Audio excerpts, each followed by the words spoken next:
Emily Carter lived on the 5th floor of the Willow Lane Apartments, a safe, quiet building where everyone kept themselves. Friends described Emily as reserved but kind, someone who preferred working from home with the TV playing in the background. Her final known activity was a phone call to her best friend, Leah, at 8:41 p.m. on September 29th. Leah later told police that Emily sounded anxious, whispering more than speaking. Emily said, "I think someone is living here with me, but I can't see them." When asked to explain, Emily said she kept waking up to her fridge door left open, her ceiling fan turned off, her closet light on, and once, her toothbrush wet. She lived alone. Leah tried to convince her it was stress or sleepwalking. Emily agreed to call the next day. She never did. Over the next 2 weeks, neighbors became increasingly irritated by the loud, constant TV noise coming from her apartment. But this is where things get strange. The volume changed at random intervals. The channel switched between news, static, and late-night talk shows. Sometimes the TV was almost silent. Sometimes it was blasting at 2 a.m. Multiple tenants knocked on her door. No response. No one ever heard footsteps movement or voices inside. Only the TV. On October 14th, after 14 days of nonstop noise, the building manager authorized a welfare check. Police entered the unit at 10:27 a.m. Nothing in the apartment indicated a struggle. Emily's purse was by the door. Her keys were in their usual bowl. Dinner ingredients were laid out on the counter mid-preparation. Her laptop was open with an unfinished email draft. The shower towel was still damp. It looked like she had stepped out for a minute and never returned. The only odd thing, every internal lock was engaged.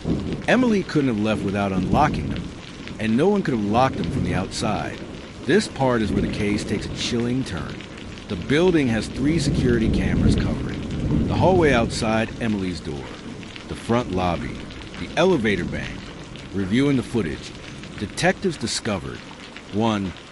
Emily was last seen entering her apartment at 7:03 p.m. on September 29th. She never exited. 2. No one entered her unit afterward.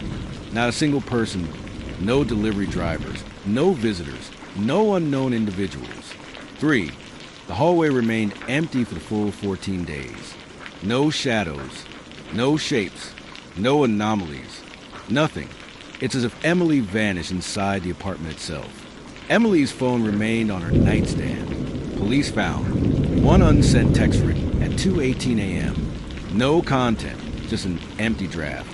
Several attempts to dial 911 without pressing send, and a voice memo titled, "He's Here Again." The memo was corrupted.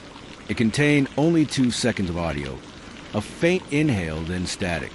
Detectives considered multiple theories. Voluntary disappearance? Impossible. Emily had no access to keys, money, or transportation without opening the door. Hidden exit? No vents, crawl spaces, maintenance hatches, or alternative routes large enough for a human. Someone inside with her? No signs of another occupant, no fingerprints, no DNA, no footprints, and no camera evidence. Electrical malfunction of the TV? A technician confirmed. The TV was manually operated. Someone changed the volume and channels, but with no sign of anyone entering. Who? On the back of Emily's bedroom mirror. Detectives found a small message written in black marker. The writing matched Emily's handwriting, but looked shaky, rushed. It read, "He stands behind the reflection." No evidence, no suspects, no exit, no body, no explanation. The silent apartment remains one of Chicago's most baffling modern disappearances. The TV never turned on again after police unplugged it. The apartment has since been rented to new tenants, all of whom report the same thing. At night, when a room is quiet, they sometimes hear the click of the TV remote coming from the living room.